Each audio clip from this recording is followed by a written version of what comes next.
Assalamualaikum warahmatullahi wabarakatuh. Kita lanjut menjawab pertanyaan daripada sahabat kita karena masih cukup banyak juga. Namun di sini untuk sahabat-sahabat kita simak sampai habis paling tidak supaya tahu, karena di sini saya nggak tahu bagian yang mana pertanyaan sahabat yang saya jawab. Apalagi untuk yang bertanya gitu kan di konten-konten saya, ya paling tidak supaya sahabat tahu bahwa komentar sahabat semua memang saya jawab. Oke, simak sampai habis supaya tidak gagal paham dan kita lanjut.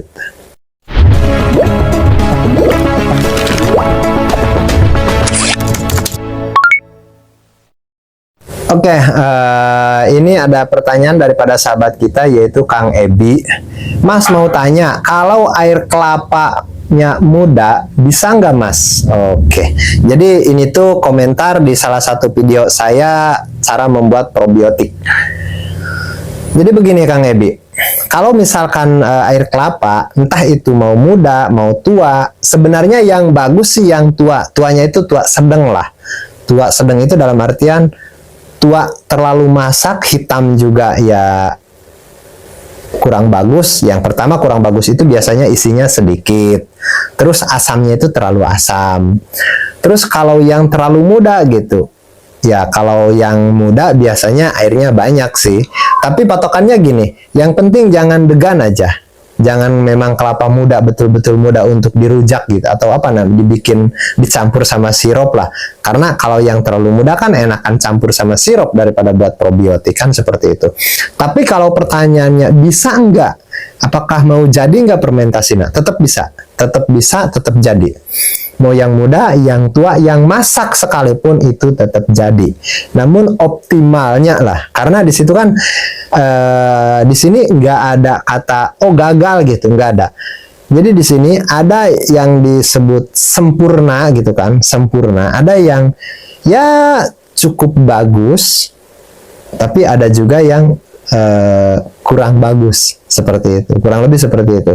Tapi kalau yang sempurnanya sih bagusnya itu air kelapa yang sedang, isinya juga tidak terlalu sedikit dan tidak terlalu asam juga gitu. Tapi untuk keseluruhan, kalaupun misalkan di tempat sahabat susah untuk mendapat air kelapa, nggak apa-apa. Bahkan tidak pakai air kelapa pun sebenarnya masih bisa digantikan dengan cara lain seperti itu. Tanpa air kelapa pun sebenarnya bisa gitu. Cuman untuk kesempurnaan lah, optimalnya seperti itu. Jadi masih bisa, jangan khawatir. Oke, kita lanjut ke pertanyaan berikutnya. Ini dari Kang Heru Redmi. Untuk pemakaian beberapa hari dari saat membuat probiotik. Oke, ini masih seputaran probiotik lah di video yang sama. Jadi gini, untuk pemakaian, maksudnya pemakaian itu adalah setelah kita fermentasi berapa hari sih kita bisa pakai gitu. Umumnya itu rata-rata 14 hari atau 2 minggu. Umumnya lah seperti itu. Meskipun kalau 10 hari gimana? Ya 10 hari itu belum terlalu padat. Tapi itu bisa dipakai seperti itu. Cuman kan di situ kita fermentasi, tujuannya kita mengembangbiakan lah, memperbanyak lah seperti itu. Jadi contohnya gini, yang tadinya 1000 ekor misalkan, anggap saja si bakteri ini 1000 ekor lah. Terus kita diamkan selama 14 hari, itu bisa ratusan ribu ekor seperti itu. Terus tandanya juga memang ada tandanya begini. Kalau pembuatan probiotik itu berjalan dengan lancar, tandanya itu ada gasnya. Biasanya 1 minggu itu udah ada gasnya. Jadi kalau kita buka tuh, itu kayak apa ya? Kayak ada anginnya lah di dalam, cus gitu. Seperti itu. Bahkan saran saya setiap beberapa hari sekali kita cek, takutnya meletup, karena saya sering terjadi waktu fermentasi itu meletup karena lupa gitu kan, karena sibuk juga sih gitu, tahu-taunya meletup gitu, dan itu cukup luar biasa keras seperti itu. Jadi tandanya itu kalau ada gasnya berarti kita berhasil, kurang lebih seperti itu. Dan untuk berapa lama yang saya bilang kurang lebih itu 2 minggu atau 14 hari, kurang lebih seperti itu. Oke, kita lanjut ke pertanyaan berikutnya. Ini dari Kang Mokokensa. Penjelasan yang sangat mudah dipahami. Saya pemula bang, baru mulai tebar 1000, pakan 3 sak, jadi daging 80 kg. Jual sementara di sosmed di harga hidup 22.000. Kalau buat sampingan lumayan. Ya, oke, untuk Kang Moko begini.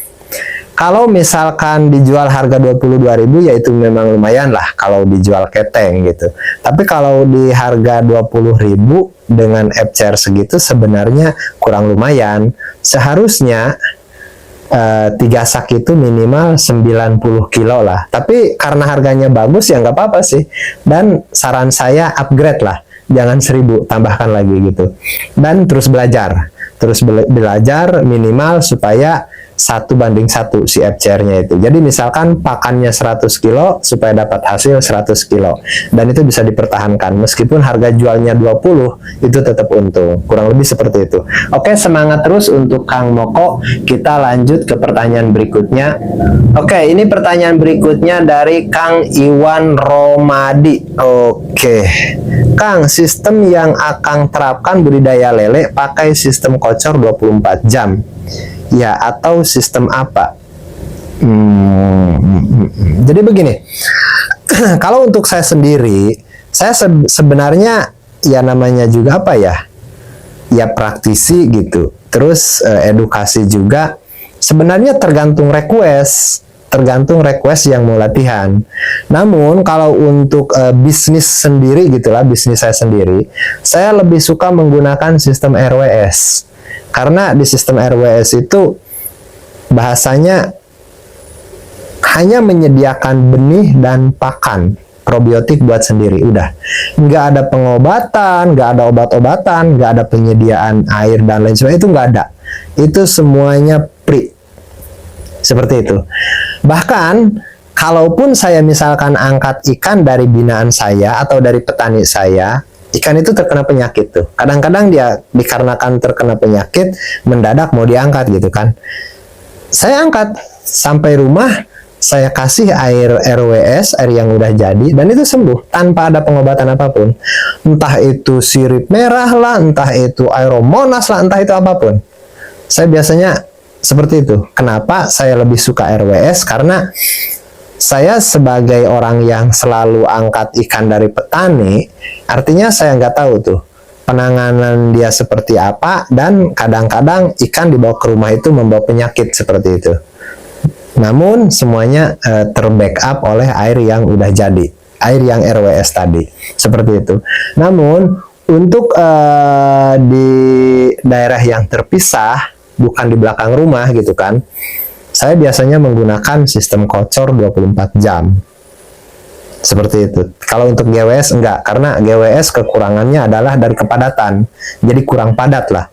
Untuk sistem kocor itu bisa padat, bahkan lebih padat daripada RWS. Kurang lebih seperti itu. Jadi kalau untuk punya saya, yang pertama sistem RWS untuk yang di belakang rumah.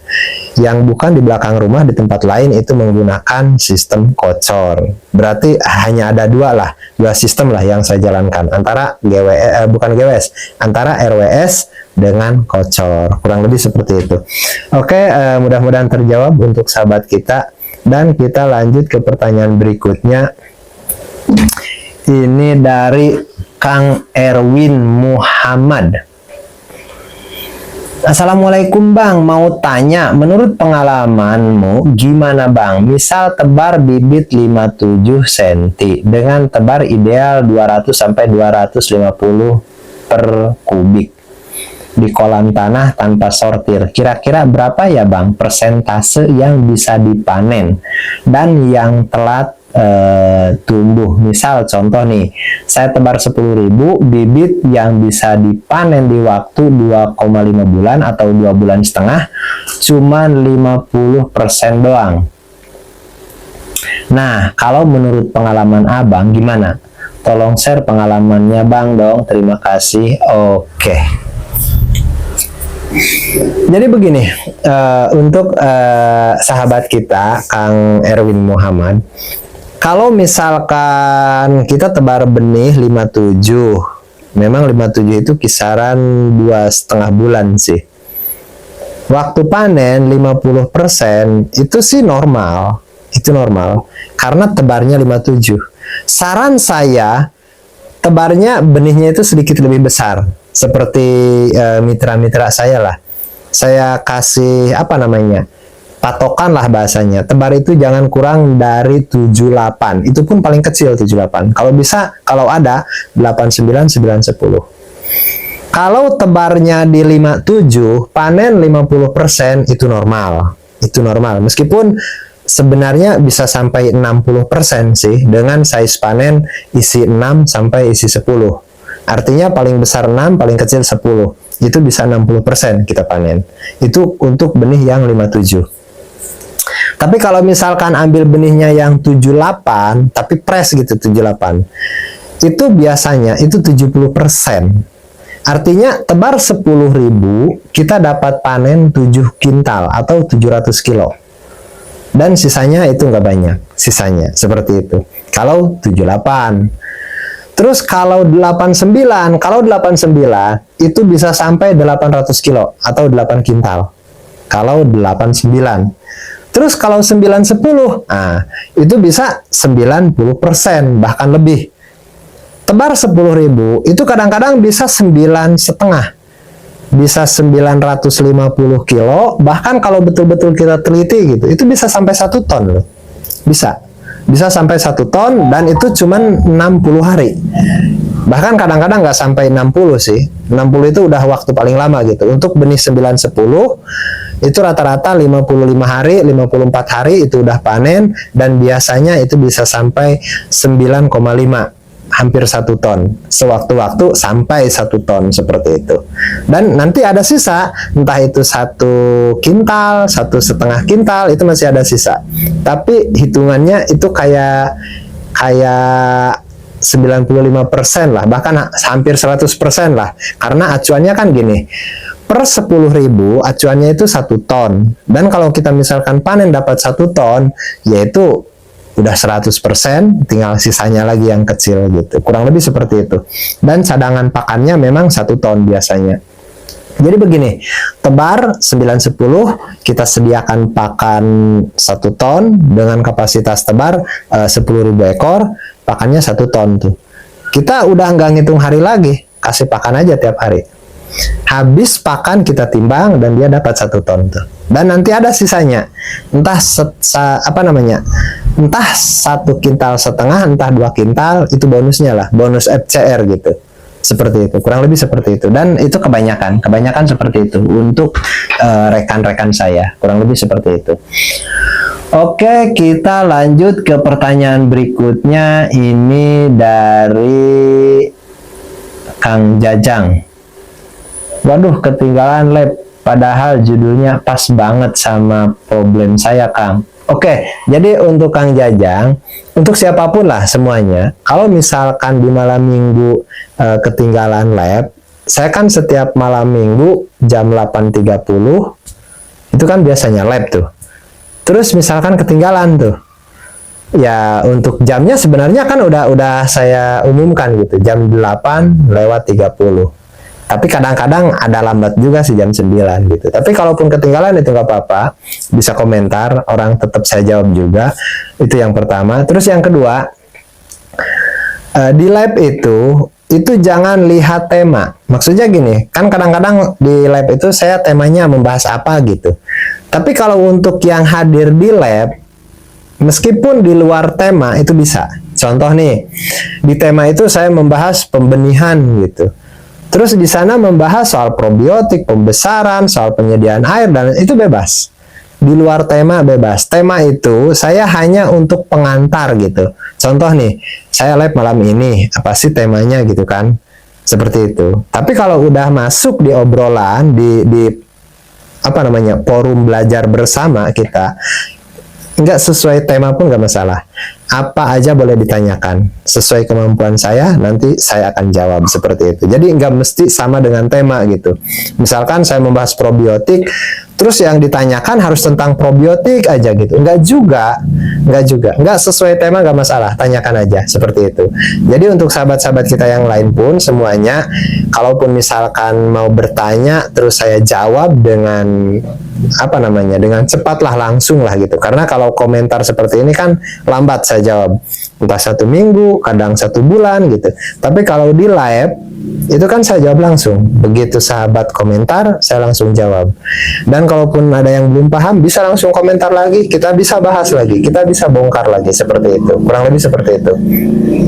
Oke, untuk sahabat semua yang belum tahu jadwal live saya setiap malam minggu, alhamdulillah masih konsisten sampai sekarang. Udah berapa tahun tuh saya live, dan mudah-mudahan seterusnya gitu kan, sehat selalu. Jadi untuk yang belum tahu jadwal saya, sahabat bisa ikuti live saya setiap malam minggu. Mulainya jadwalnya sih jam 8.30 gitu, atau habis isya. Tapi kadang-kadang suka terlambat juga, karena kadang saya baru sampai rumah dan lain sebagainya, seperti itu. Karena kesibukan lah simpelnya. Oke, mudah-mudahan bisa dipahami untuk sahabat kita. Oke, kita lanjut ke pertanyaan berikutnya. Ini dari Kang Muhlis. Kalau misalkan tidak perlu digrading, maka harus tebar benih atau bibit yang ukuran berapa Om? Minimal. Terus harus tebarnya berapa ekor per meter kubik? Oke, jadi gini. Kalau misalkan kita nggak mau grading, kalau bisa minimal 9-10. Kalau bisa gitu. Kalaupun tiadanya, itu minimal 7-8 lah. Itu paling kecil udah. Di bawah itu agak susah. Susahnya apa? Nanti panennya dia paling 50%. Kalaupun parsial. Karena hitungannya gini. Kalau kita tebar benih 9-10, itu bisa 95% panen. Artinya 10.000 ekor kita bisa panen 1 ton bahkan. Terus kalau 89 itu paling 8 kintalan lah. Kalau 78 itu kisaran 7 kintalan lah per 10.000 ekor. Terus kalau di bawah itu paling bisa 5-6 kintal, seperti itu. Jadi benih itu memang menentukan untuk jumlah panen parsial. Tapi kalau untuk di grading, misalkan mau grading, ukuran berapapun boleh. Ukuran 45 pun itu boleh, 34 pun boleh. Karena kita grading gitu. Artinya kalaupun 10.000 kita tebar 45 atau 56. Tapi mau panen 1 ton, itu bisa. Panen sekaligus gitu 1 ton habis, itu bisa. Karena kita bisa siasati setelah grading itu mana yang harus kita boost atau kita adjust, mana yang harus slow, seperti itu. Itu bisa kalau mau grading seperti itu. Meskipun versi saya, bahkan semuanya kemitraan saya itu nggak ada yang di grading, nggak ada. Karena ribet katanya gitu. Kurang lebih seperti itu. Jadi untuk benih minimal, kalau untuk tidak di grading itu minimal paling kecil itu 7-8. Tapi kalau ada sih saran saya mendingan 9-10. Lebih besar tentunya itu lebih bagus lagi. Kurang lebih seperti itu. Oke, kita lanjut ke pertanyaan berikutnya. Ini dari Kang Autonomos. Ya, karena modalnya tinggi sistem RAS itu. Sistem paling perfect karena SR tinggi. Oke. Jadi begini. Untuk sistem RAS, kalau untuk ikan nila, ikan mas, ikan koi, itu worth it sih menurut saya. Tapi kalau untuk lele gitu kan, untuk lele ya itu pun oke juga. Namun kalau dihitung untung, ya menurut saya kurang untung. Kenapa?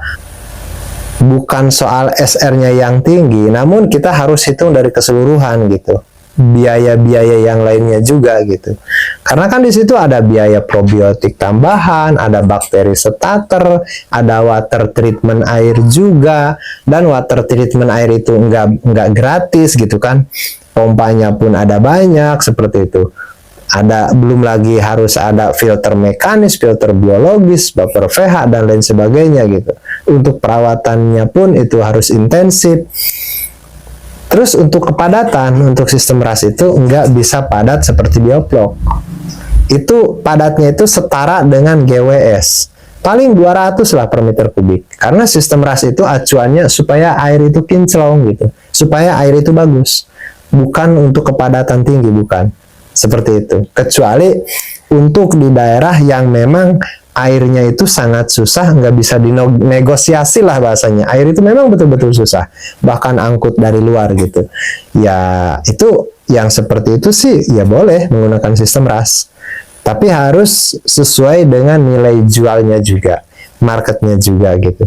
Kalau kita menggunakan sistem ras terus harga jualnya cuma 19.000, itu parah menurut saya. Jadi kurang lumayan lah, meskipun enggak rugi, tetap itu bahasanya nggak untung, kurang lebih seperti itu. Oke, sistem ras itu memang worth it untuk skala kecil, saya rasa itu oke. Namun kalau untuk skala besar ya kurang lumayan menurut saya, kurang lebih seperti itu. Dan kita lanjut ke pertanyaan berikutnya, ini dari Kang Tampol Jonathan. Kang mau tanya, apa makan lelenya? Semuanya pakan pabrik.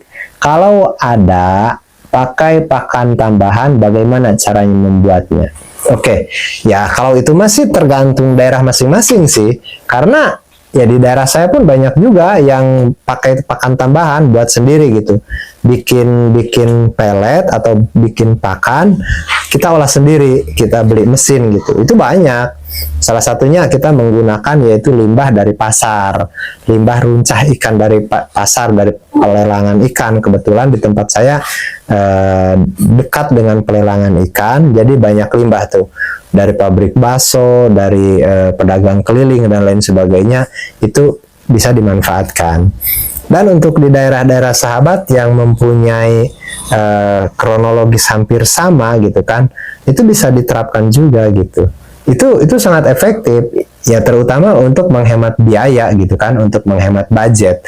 Kalau ada pakan alternatif ya saran saya untuk mencapai keuntungan besar ya kita mending gunakan pakan alternatif.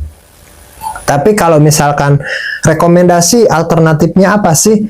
Alternatif itu nggak bisa saya rekomendasikan karena pada dasarnya alternatif itu namanya juga alternatif daripada pakan pabrikan. Justru alternatif itu saya yang bertanya kepada sahabat, di tempat sahabat itu alternatif apa yang bisa, yang ada gitu, yang cukup.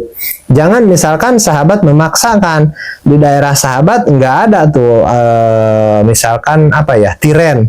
Terus sahabat beli dari kota yang cukup jauh, udah harganya misalkan mahal, belum lagi ongkir, ya itu sama saja bikin repot. Belum lagi ngerjain, harus bikin gitu kan, harus bikin pakan ataupun harus ngerjain lah, ada tambahan gitu, ada biaya tambahan. Ya menurut saya itu nggak worth it. Jadi untuk pakan alternatif, saya akan sesuaikan di tempat sahabat. Misalkan daerah sahabat banyak tuh runcah-runcah ikan gitu kan, oke, bisa dimanfaatkan. Oh, daerah sahabat misalkan banyak peternakan broiler atau ayam pedaging gitu kan, kita bisa manfaatkan limbahnya. Oh, daerah sahabat daerah perkebunan sawit gitu, untuk peternakan itu nggak ada, untuk pelelangan itu jauh gitu, hutan gitu, tapi daerah sawit gitu, daerah kebun sawit, dan banyak sawit di sana.